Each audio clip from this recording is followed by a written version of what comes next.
we're going to be talking about DOA's, Department of Administration's Hub certification, and DOT, Department of Transportation's Disadvantaged Business Enterprise certification and programs. So let's go ahead and get started. I don't think Benny is going to be joining us today. I think we have a different representative from DOT. So hopefully they will join shortly if they have not already. So today's agenda, we're going to do an overview of certification with North Carolina Department of Administration's Hub certification and other programs like NCSBE and MBDA.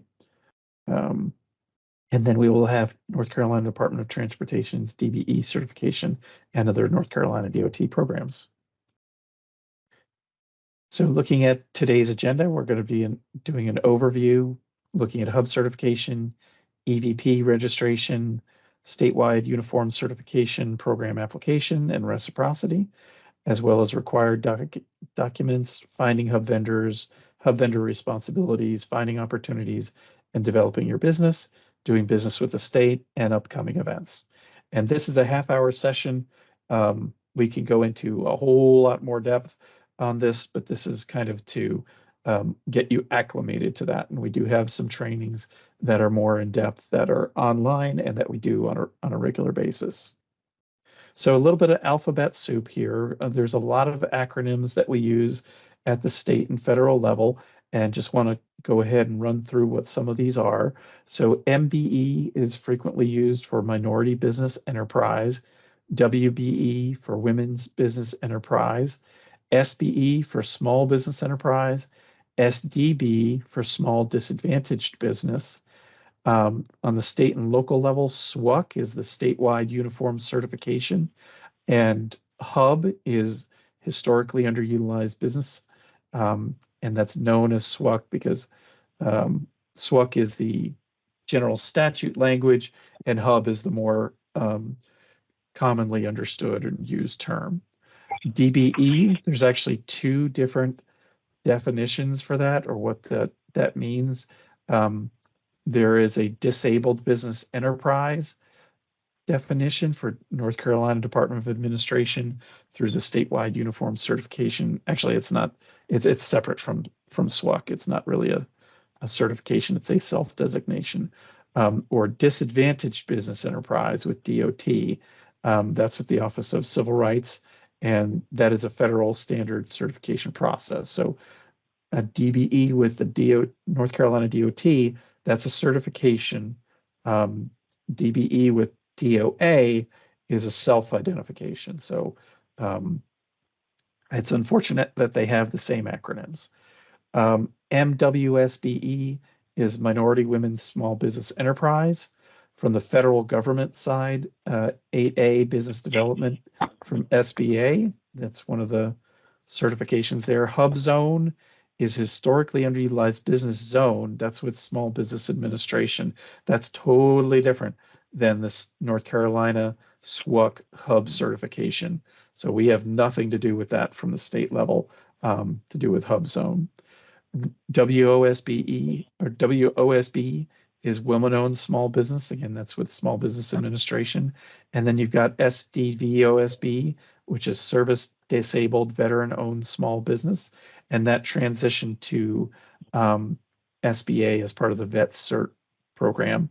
And then we've got some national organizations. They're fee-based certifications. WeBank is how we commonly pronounce it. Might be pronounced differently by some other folks, but that's the Women's Business Enterprise National Council. And then NMSDC and CVMSDC. NMSDC is the National Minority Supplier Development Council, and CVMSDC is the Carolinas Virginia Minority Supplier Development Council. So NMSDC is the national umbrella, and then CVMSDC is the local North Carolina, South Carolina, Virginia aspect of that. Somebody just asked, will we be getting access to the slide deck after the presentation? My understanding of that is yes, and it would really help if anybody who wants a copy of this could put their name and email in the chat so that we can make sure that we get that to you. All right, so So just so you know, this provides an overview of the various certification terms and programs. It's not intended as an all-inclusive list. There may be some other organizations out there that do some different certifications as well. So the Office for Historically Underutilized Businesses promotes diversity and inclusion in state government procurement and contracting. And our main roles are hub certification, which is through the SWUC program, and the North Carolina Small Business Enterprise Certification. We do advocacy and business development services. So if people come to us and say, hey, I'm having trouble with this particular contract, or, it may be understanding or communication with a particular agency and what's supposed to be done, or it could be related to getting paid, things like that. That's what we would kind of consider that advocacy part. But we also do business development services to try to help strengthen firms and help them understand the process of doing business with the state. We also do compliance in terms of reporting and training on what is supposed to happen. And we have the Minority Business Development Agency Business Center that's based out of the Research Triangle Park. And I think we have a slide on that a little bit later that we'll touch base on. Okay. Then we've got the definition for historically underutilized businesses. So this is from North Carolina General Statute 143-128.4, and it requires hubs to be a hub. It requires 51% ownership and daily management control by individuals in the hub certification categories, which I'll touch base on in a moment.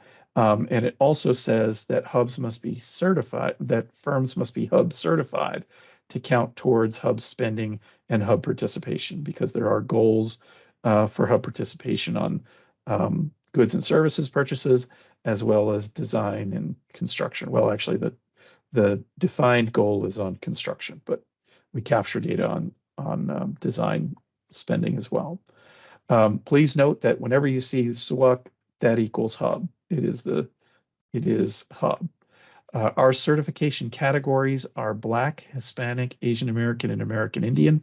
They're listed under minority there, but we certify for those specific terms.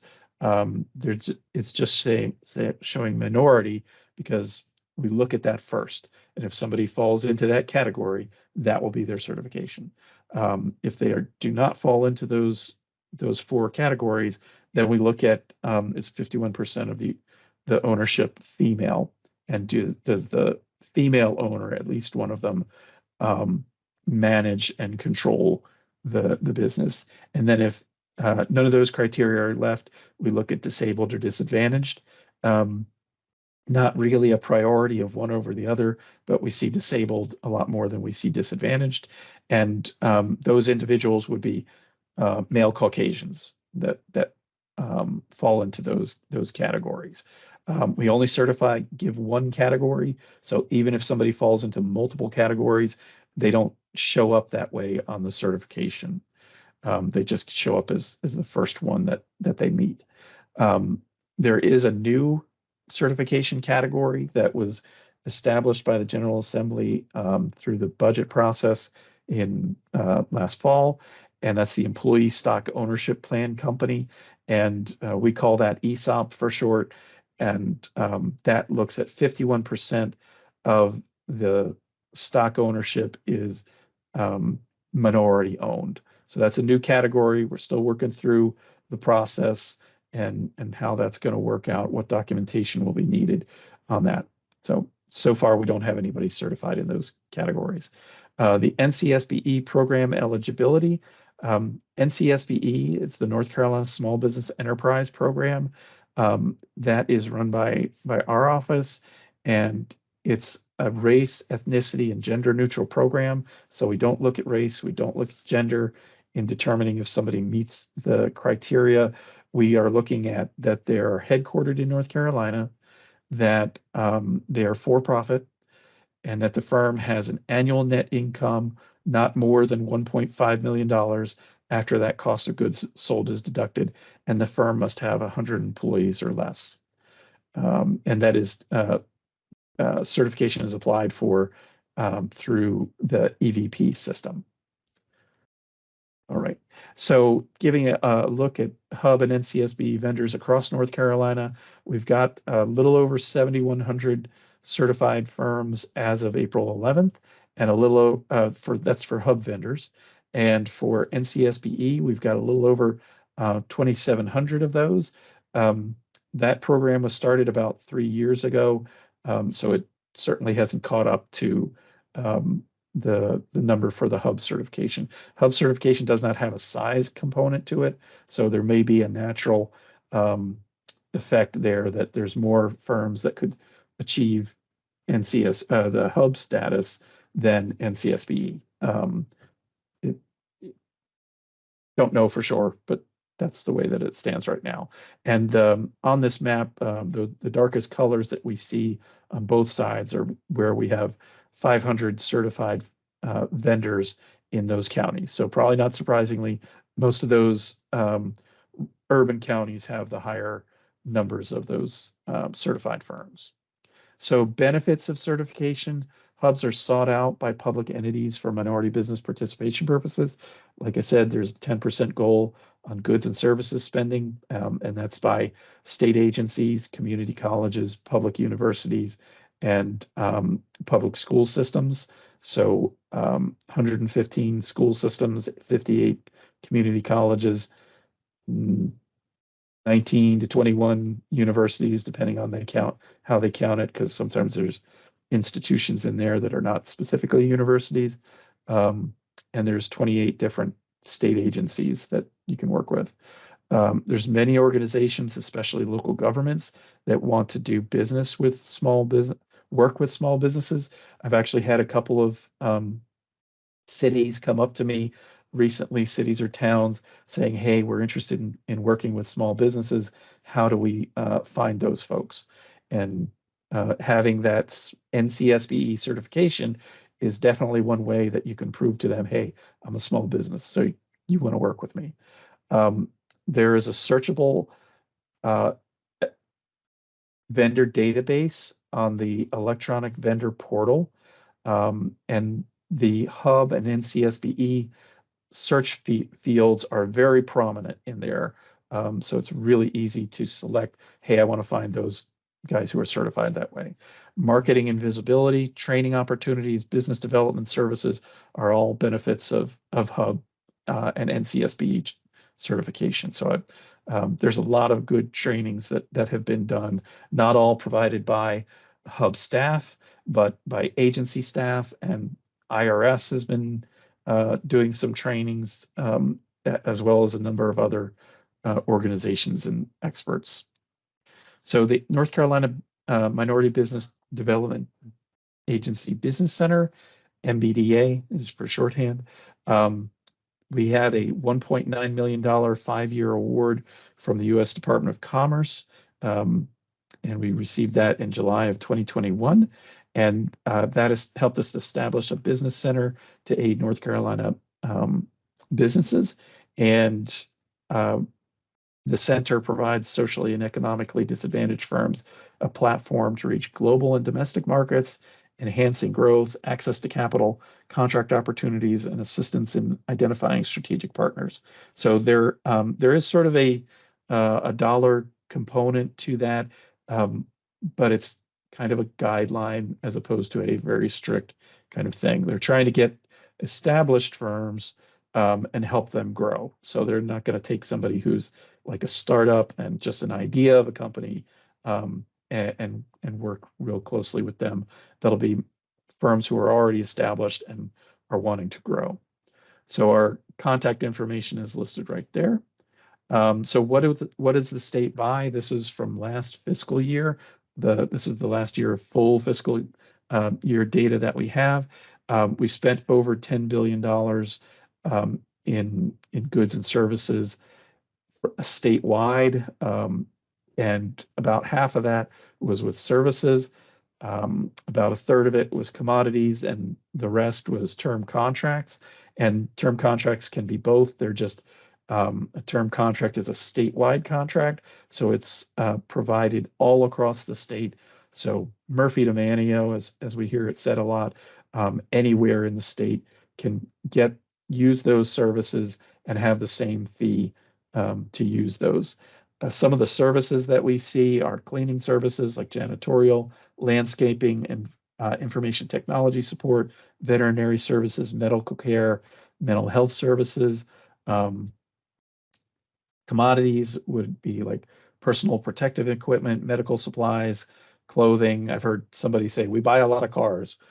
So we buy a lot of cars, air purifiers, space heaters, cameras, refrigerators, a lot of physical things. So knowing your potential customers, the state has 28 state agencies, 58 community colleges, 16 public universities, and some additional institutions, 2,500 public and charter schools. There's 115 school systems, but these are would be the individual schools. And there's 100 counties and over 500 municipalities. So here's a QR code that would take you to the Hub Office website, and that link will take you there as well. It's really not hard to find the website. Open a browser and type NC Hub, and our website should be the first one that comes up. But if you're interested in finding out a little bit more about certification before you get started, you can go here and look through the guidelines that we have about what's involved. The process involves 3 real steps: registering an EVP, the electronic vendor portal system, and that says, hey, I want to do business with the state. And then applying for certification for Hub and or NCSBE. You don't have to do them all at the same time. You could do Hub first and then go back and do NCSBE. It's probably a little better to do Hub first and then come back and do NCSBE, because a lot of the data will flow from the Hub application into the NCSBE application. And then there is some required documentation that you would upload into the system. So we've got a bunch of resources there on vendor training. That's it says vendor training, North Carolina e-procurement, but a lot of it is related to EVP and registering, selecting commodity codes, registering for Hub or registering for NCSBE. So there's some specific instructions with screenshots for both Hub and NCSBE. And there are also some videos on selection of commodity codes and commodity codes in general. There are some reciprocity options that exist for Hub certification. For example, if you're already NCDOT DBE certified, it's a lot easier to get certified with Hub. So if you're thinking about doing both of those, my recommendation would be start with the DOT DBE side, and then once you've got that certification, come back to Hub and say, hey, I'm DOT DBE certified. You have to provide a lot less documentation to us to get certified. The electronic vendor portal system, here's again, you can type in the link, but if you just open a browser and type NC space EVP, the first link that comes up should bring you to this page, and you can browse solicitations here. You can browse vendors. So if you're looking for other vendors to work with, either as you want to hire them to do something for you, or you want to work with them and they're in your industry, you can look for folks that way. If you want to get registered or manage your EVP account, you would click sign in or register, and it'll take you to this little page here. It's got a little notice about, hey, this is a government computer system. Be aware of that. And you can sign in if you've already created an account, or you can register as you're doing that. I think redeem invitation has to do with registration. I'm not totally sure about that. There are 3 options in the online EVP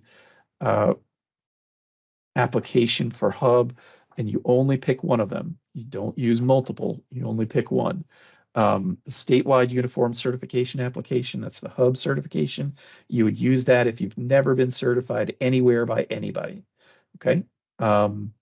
If you are certified by DOT as a disadvantaged business enterprise, then you would use the North Carolina DOT North Carolina Hub reciprocity application. Again, that's if you're North Carolina DOT DBE certified. And that's not that you're going through the process, but that you already have the certification.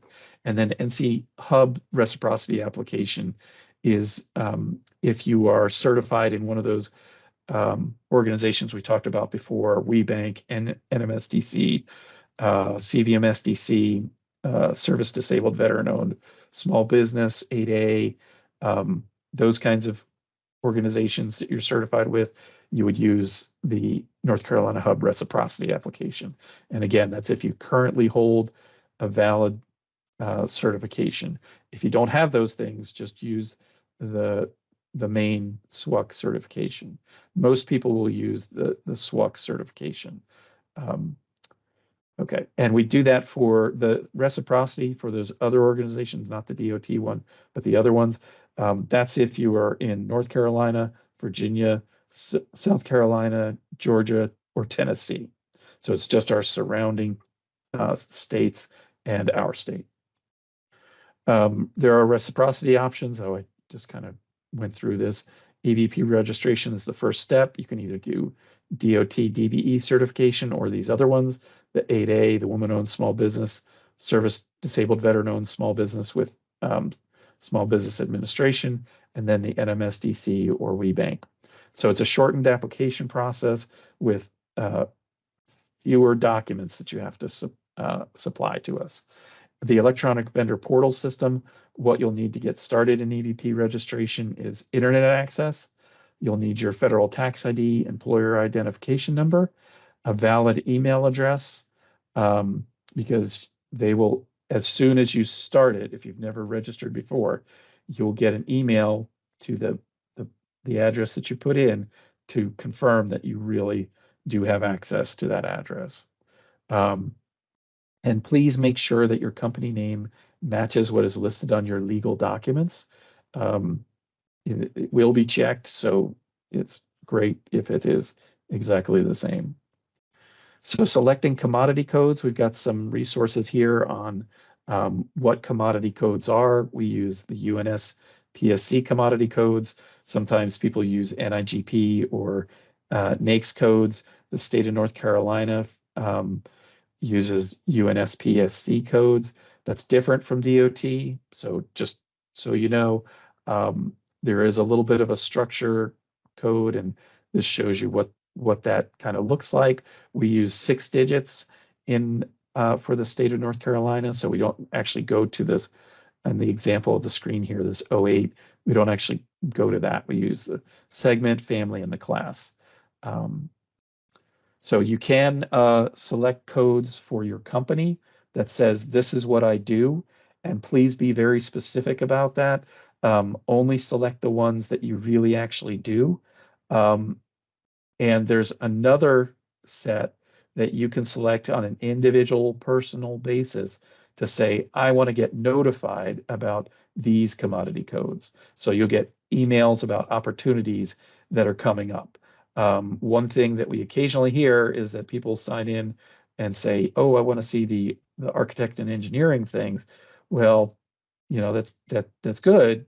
So you get a heads up, but you don't want to put that in the company commodity code selection if you're not actually an architect or an engineer, because the people who reach out to seek solicitations from those folks, they can get in legal trouble if they reach out to somebody who is not a licensed architect or engineer. And so it's better if you search for that, use that architect engineer thing on the individual side of just emails that you're going to get. So just, we want to be as specific as possible so that people are coming and seeing your commodity code list, say, oh, they really do that, and I want to reach out to them to see if they can do this job for me. All right. Required documents. There are some documents that are required of all companies, but there are also some that are just for corporations, just for LLCs, just for partnerships, or just for franchises. So this is in the guidance document that's on our website. So you can go to our website and see that ahead of time so that once you get started, you can gather all these things together and scan them in and then just upload them and not have to worry about it as you're going through the process. So if you do a little preparation, it'll make your time in EVP go a little quicker.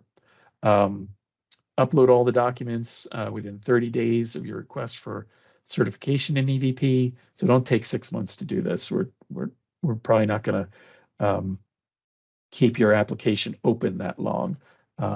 It's 30 days. The applications and documents are reviewed once you've submitted all the required documents. So we don't start it until we get everything. So give us everything we need, and then we get started. So failure to submit the required documents in the specified time will result in an administrative withdrawal, which means, we still have information, but we're not processing the documents. Okay. If you're eligible and you're certified, you will get a letter that's emailed to you, and it'll have the start date of your certification. It'll say it lasts for 4 years, and you have 30 days to notify the hub office if there's any kind of change in ownership or management, so that we can make a determination of whether you should maintain your certification. And there is now a hub and NCSBE certification number for firms in EVP. Prior to last July, there were no numbers of the certification, but now they exist, and they show up in this address block here. Let me look there. There's a question that came up. Can you resubmit if you took longer than 30 days with all the information? The way that the system is set up, I think the answer to that might be no. That's one reason to be prepared ahead of time and say, know what kind of documents you're going to need. The filling in the application itself, yes, there's some stuff you may have to research a little bit, but the documents usually is the part that takes people longer to do that. So if you want to get started on that, you could even go and take a look at the documents before you even go into EVP and start registering. So certification, we do have recertifications. Certification lasts for 4 years from the date of the certification letter. There are some steps for recertification. You've got to log into EVP and complete the request to recertify the business. You need to upload the required documents. It's not as many as the first time around. And there will be some things that are based on your business structure. So if you'll notice just how many lines there are on here, it's way fewer than there were on the initial certification. And here's some resources for vendors. Here's instructions for hub certification guidance. This is from our website that shows you the documents that you're going to need. And it kind of goes through the application, so you have an idea of what we're going to ask beforehand before you get into EVP. Same thing for NCSBE. It shows what the application fields will be, and it also shows what documents you'll need to upload. And then we've got an EVP vendor training page, and it lists all this information about EVP account management, solicitations, purchase orders, collaboration requests, a lot of information, and a lot of it's really good. So we'd encourage you to do that. So let's see, does that mean you are no longer eligible to apply for hub certification? Nicole, the answer to that is after 30 days, it just means you would have to go in and do it again. So you don't want to have to redo all that work that you did. So you want to be as prepared as you can before you get started, and then get it done within 30 days. There may be some flexibility there, but I don't want you to count on it. We're not trying to kick people out. We're just trying to have a reasonable time frame for when people can respond, so that we can get everything that we need, process it as quickly as we can while doing a thorough job of reviewing it, and then get you an answer back. Hope that makes sense. So bid opportunities, there are EVP solicitation opportunities that are on the solicitation website for EVP, as well as hub solicitation opportunities dashboard. Everything that's on the EVP side flows into the hub solicitation dashboard. but not everybody can post things in EVP. So we have the Hub solicitation opportunities page so that whether it's private contractors who are seeking subs or organizations that just don't use EVP can go in and post something on the Hub solicitation dashboard. We now, on a regular basis, have 500 to 600 opportunities showing up that are open opportunities, open bids on the Hub solicitation dashboard.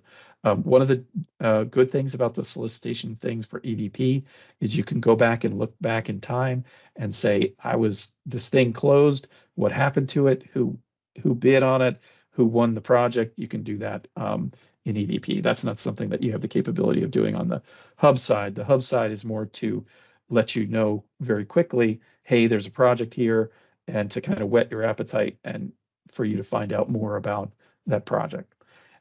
We've also got additional resources, video training recap, and some other items here. It's worth taking a look through here. We do post a lot of videos up there that can be really helpful. Some of them are the ones that we do, and we send notifications out to the Hub and NCSBE vendors about how to do business with the state. You're welcome to view those. There are these things on YouTube, so they're publicly available. But you'll get notified once you're a Hub and NCSBE about these upcoming trainings. So some of the things that we do on a regular basis, we do the Hub SBE DBE monthly certification sessions, which is today's session. Purchasing 101 vendor orientation training. We just did that yesterday for this month. And it's a 2.5-hour session, lots of good content. We also have I have the contract, now what? To try to get folks who are new to getting the contract and being prepared to be successful as you're going through it. In addition, MBDA Business Center sessions have included mentoring Mondays. Recently, they did Show Me the Money. They did federal and state estimated taxes for business owners. They had the Tanzanian Economic Development Summit and growing your business and hiring employees. We do a lot of networking events. We had State Construction Conference is in March every year. North Carolina Procurement Excellence and Knowledge Conference is in April. The next one is April 2025. We just finished the second one of those. It was there were about 300 different procurement professionals, the people who buy stuff for public agencies. We've got the DIT Hub Vendor Conference coming up in May. So that's ones for folks who do IT work. And then we've got the Raleigh Small Business Expo in June. That's run by City of Raleigh and Wake County Public Schools. Minority Enterprise Development Week is September or October. And there are a lot of local governments that do their own, but we do one that's for the Raleigh area and at a statewide level. Typically, it's at the Governor's Mansion and the McKimmon Center. And then we've got some additional upcoming events, and we show those on our website. So you can also use the QR code if you want, or visit the link. You can also just visit our website and navigate to the box that talks about upcoming events. And here is our contact information. If you have any questions about registering an EVP, this is the number to call, option 2. Whenever I call, I get a real person. And they're really good at answering questions about EVP related items. They won't be able to give you a lot of guidance on Hub certification application fields or the documents that you have to upload. Another question came in.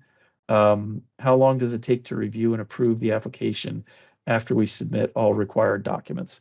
We typically estimate 45 to 90 days is how long it takes us to review and approve the documents. The more thorough you are with the documents, then probably the less time it will take us, but it does depend on other certification load that we have. So we're hoping that the EVP system will help us be able to manage that a little better. We're working through some kinks with it, but we're hoping that it will help us cut down on the time and help us be able to give a little bit more specific ranges of how long it takes. And somebody asked, did I share my contact information? I have not yet, but I will go ahead and do that. I do want to, let's see, I think that is all for my presentation. Good afternoon, everyone. My name is Keith Barnes. I am a consultant with North Carolina Department of Transportation. I am an embedded consultant, so I am there like a staff person. I do certifications for North Carolina Department of Transportation. I was employed there for, I was employed there 16 years, and I started consulting right after I left. So I got about 20 plus years experience in this line of work. So I don't like to say I'm an expert, but I think I can answer a question or two. And if you have questions, please feel free at any time to just say, "Hey, Keith, can you explain this? Can you explain that?" And I'll be free. I'll be more than happy to explain it. Okay, next slide.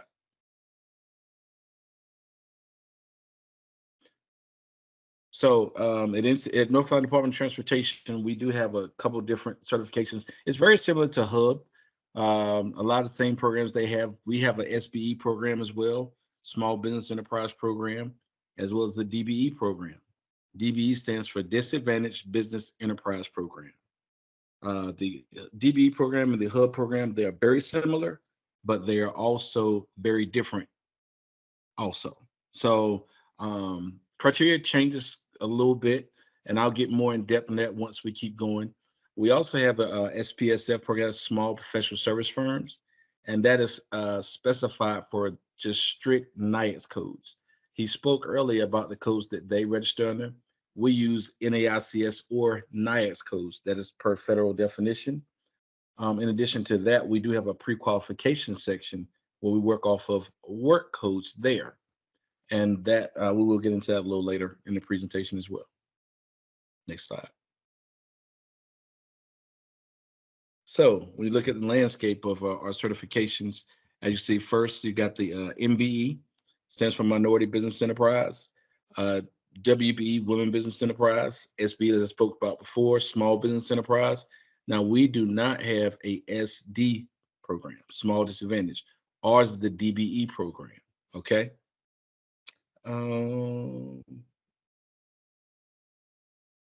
Next slide. The objectives of the DBE program is to ensure non-discrimination in transportation contracting. And those are, we deal with all the 6 different modes of transportation. We only listed 3, but the main 3 are highway, transit, and aviation. Okay. We want to create a level playing field where DBEs can compete fairly for NCDOT assisted contracts. Okay.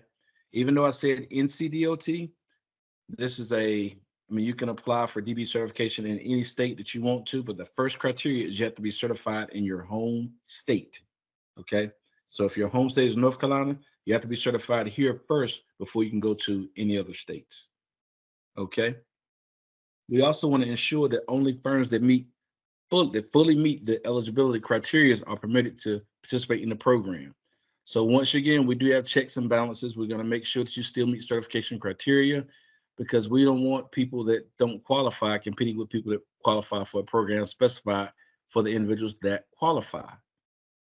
We want to assist in development of firms to complete successful in the marketplace and outside the DBE program. Our goal is to try to grow you outside the DBE program. We want to add to you. We don't want to take away from you. Certification is just a tool we use to grow your business. Next slide. Now, the North Carolina UCP. What is the North Carolina UCP? The North Carolina UCP is Unified Certification Program. What we offer is one central certifying entity in the state, which is North Carolina Department of Transportation. However, we do have all of the airports in North Carolina. But with all those airports, we identified RDU and Charlotte Douglas as the 2 largest airports. Now, RDU, they certify firms located at their airport. Charlotte Douglas said, hey, we don't have anything to do with it. If you guys are certifying, you certify for our firms. Okay.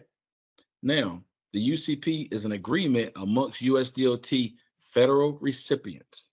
They left out federal. Okay. But you got to understand, this is the federal program, okay? And we're all the certifying agencies partners. So that's all the airports, all the rail system, all of the different modes of transportation that accept federal funding on their projects, okay? In the state, we provide a one-stop shopping. That's North Carolina Department of Transportation. Once you get your certification and you are approved, we then list you in our unified certification database, and it's called the North Carolina Department of Transportation Firms. Next slide. Now, we are governed by 49 CFR Part 26. However, we do still have state laws, okay? And this is 13 CFR 121. You have to be defined as an existing small business at the time of certification, okay? 49 CFR Part 26 is DBE certification. 49 CFR Part 23 speaks to airport concessions. Those are businesses that want to do business at the airport. Next slide. Basic criteria, your firm must be for profit. We do not certify, and we cannot certify any non-profit organizations, okay? You must declare that you are socially and economically disadvantaged. You must meet the small business size limits, and that is governed by the NAICS codes or NAICS codes that I spoke about earlier. Just like the hub office, you must have 51% ownership by the qualifying owner. That is the minority or the woman-owned business. Okay, you have to be owned 51%. You must be independent. You must operate and manage the control of the business. Now, there's one part that's left off. Some people say that white males cannot apply. They can apply, but they have to apply under an Appendix E. An Appendix E is an individual showing. They have to provide information and documentation to support their claim that they have faced some type of discrimination. Okay, next slide. The presumed groups, just like the hub office spoke to earlier, we certify the presumed groups are Black Americans, Hispanic Americans, Native Americans, Asian or Pacific Islander Americans, subcontinental Asians, and women. Now, I'm gonna talk about this right here. In our program, that's why we always say women, because in our program, race trumps gender. Okay, so sometimes people say that they're a double minority. They are, let's say, Black and a woman. That's not the case, because in our program, race trumps gender. Okay, next slide. Economic disadvantage. Your personal net worth has to be under $1.32 million. But there are some exclusions to this rule. That excludes the equity in your primary residence. That excludes the ownership interest in the applicant business. Now, if you have additional businesses, you have to come up with a dollar value to put in that line. Applicants must be social and economically disadvantaged. So the social part is one of the presumed groups or the individual showing. The economic part is your personal net worth statement. And we do supply those forms with the application. Next slide. Small business size standards. As I spoke of before, you must be existing small business as defined by the US SBA. That is determined by NAICS codes. Okay. Once you find your classification, if you look to the right, they'll give you a number, and that number is specified in millions.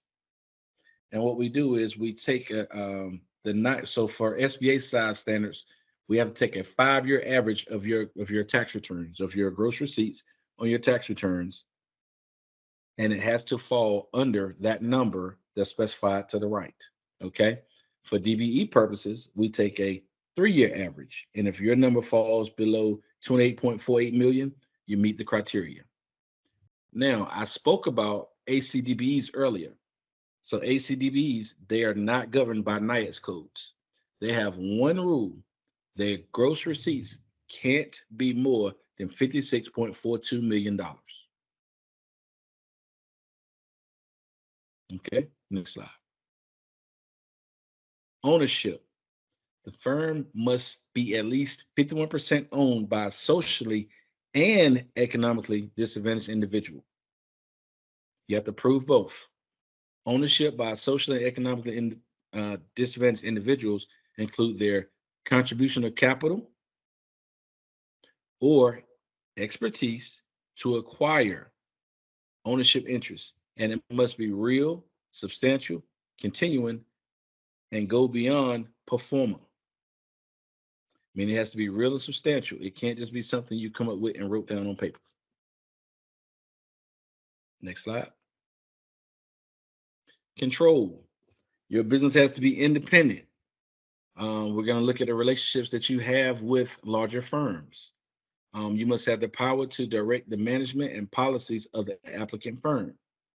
You must have the ability to make day-to-day as well as long-term decisions on policy, management, and operations. You must have the overall understanding of the firm's business, managerial and technical competence, and experience directly related to the firm's business. Next slide. Now we've switched over and we're doing our online certification application portal, and this is the link right here. And I don't know if you're gonna send them a copy of these slides so they'll have it at their disposal.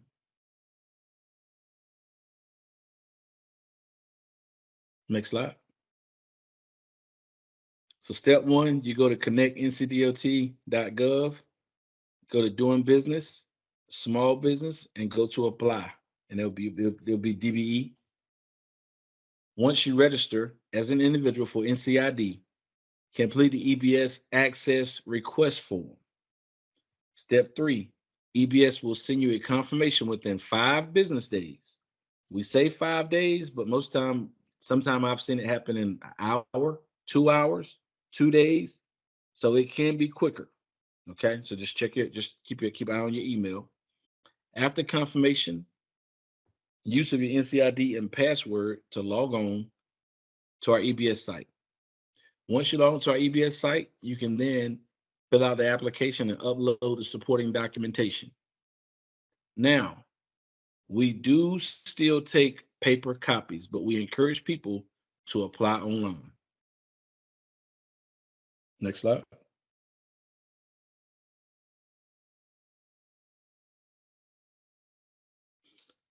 So this is the process. Complete the application and personal net worth statement. Gather all the supporting documentations listed on the supporting documentation checklist. Make sure you make a copy of it for your records. Submit the application to, and that is the address on the bottom if you want to mail it in.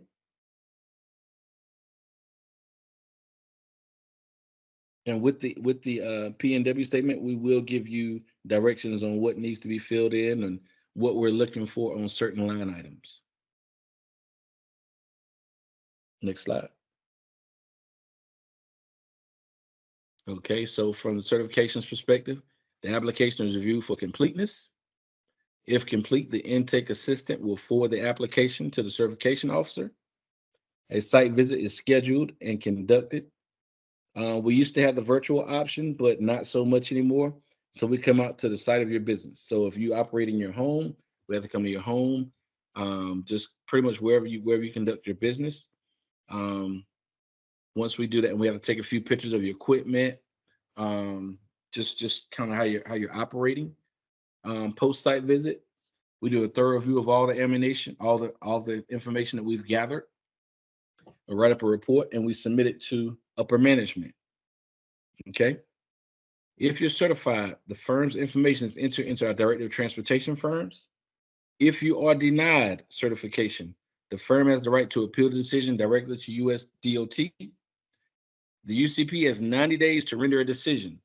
That 90 days comes after we deem that you have a complete application package.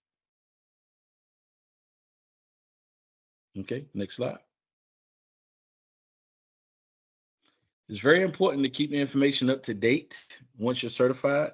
If you have any changes in ownership, address, if you move locations, you need to let us know as quick as possible. DBE firms must notify the UCP of any changes within 30 days. Um, every year we do have a annual desk audit. Okay, and that's what we're looking where you can let us know you got to submit your taxes, your business taxes for that year, just to ensure that you didn't graduate out of the program. We do not ask for P&Ws anymore after your initial certification. Next slide. Benefits of certification: free marketing in our directory of transportation firms. You have BOWD, business opportunity and workforce development services available. We have up to $5,000 of supportive services funds that you can use for your company. Contract protection, and we have hub reciprocity. Now you can go DOT or you can go DBE to hub, but you can't go hub to DBE. We have a slightly different process. Next slide. And these are certification folks in your areas. Benny Sloan, he's our first level of management. Liz Cruz, she's out west in the Charlotte area. You have Latega Powell. She's primarily here now in the central, and I'm more in the east. I'm Keith Barnes. You can see me on the bottom. That's my information. And Cassandra Herndon is no longer with us. Next slide. Pandora also is no longer with us, but Charlotte McKenzie Hunter is. Next slide. Any questions?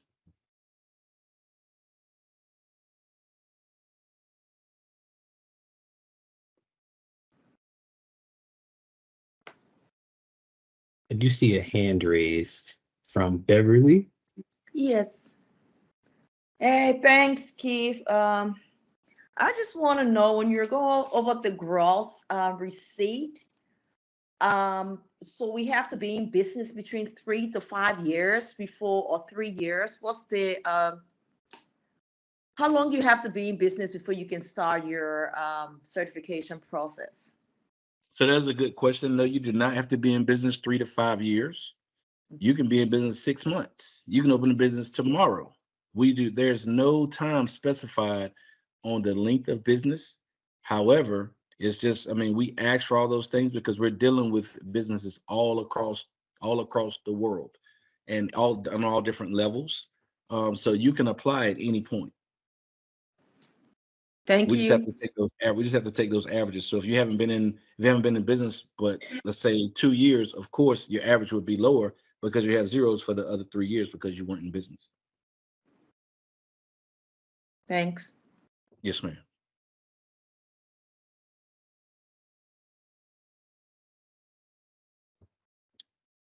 Any other questions? Oh, I see one that says, is there a contact list like this for Hub? Oh, maybe that was an old question.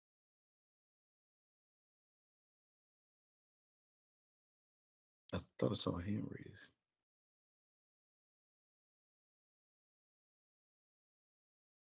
Yeah, that would be me. Oh, okay. But just very quickly, I apologize. I got the time differences messed up here. Is there a recording from today's session so that I can review?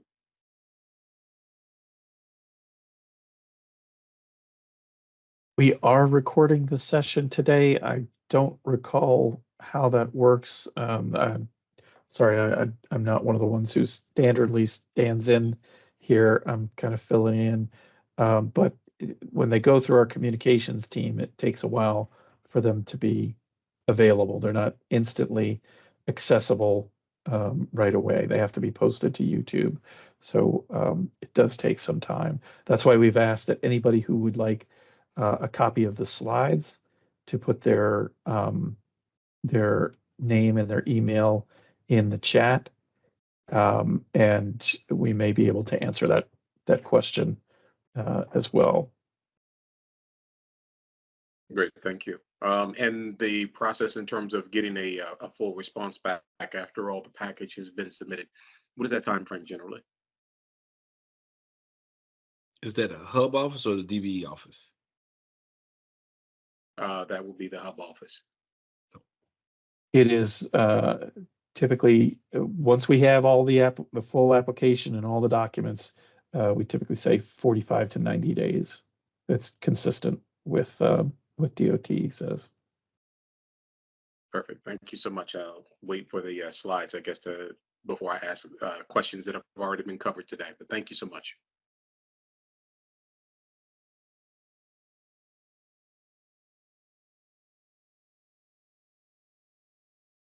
There's also a question from Sanjeev asking, do we need to get certified with both, i.e. DOT Hub and SWUC and Hub? Well, SWUC and Hub is the same thing.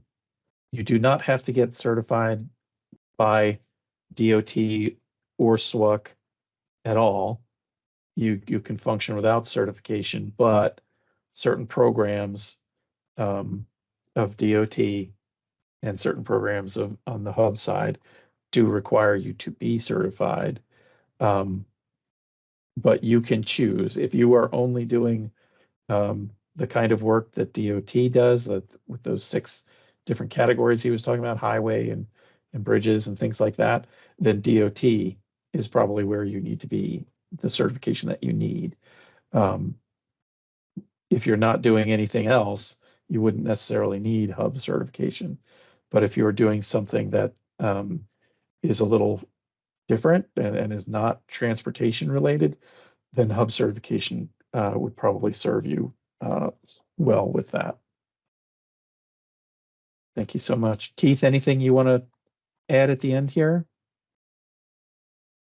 All I can say is in my user experience with Hub and DBE certification, it's better to have it and not need it than need it and not have it, because it's hard enough for us trying to get the first opportunity or get an opportunity at all. And so a lot of times people do business with they know or like, right? So you can have everything that they want. They may think you offer a quality product, but if you don't have that certification, they really need to meet those goals. You really got to have those certifications. It can really open doors for you, right? So that's been my experience. Just go ahead and, I mean, all the information is pretty much the same. If you apply for one, you might as well just go ahead and make a copy of it, or just transfer it onto our paperwork, and doing both at the same time. Mhm. That's my best advice to you. Yeah, I think the biggest difference between them, I could be corrected, is that Hub doesn't ask for income related information for making the Hub certification. And we don't necessarily go out to every vendor to do a site visit That is for correct. every certification. And we have to do it. Yeah.